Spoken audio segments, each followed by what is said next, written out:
Chào các bạn, hôm nay mình sẽ review hướng dẫn các bạn sử dụng cái bộ xử lý khóa lốc khẩn cấp Honda. Đây mình hướng dẫn sử dụng.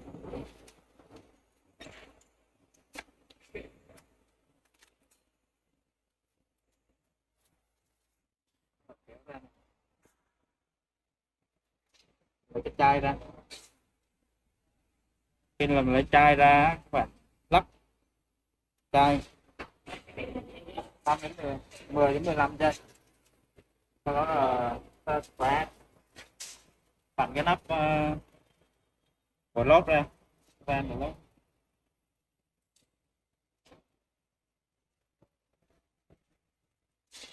Các bạn vặn cái vòi của cái bình khẩn cấp này vào, xong các bạn mở khóa cái van an toàn này, các bạn xịt vô. Các bạn xịt thì các bạn giữ nguyên trong vòng 60 đến 75 giây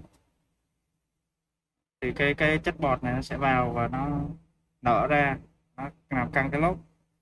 Sau khi mà xịt thấy cái lốp căng lên rồi hoặc là cái bình nó hết, các bạn sẽ mở cái van này ra, đắp cái van này qua lại.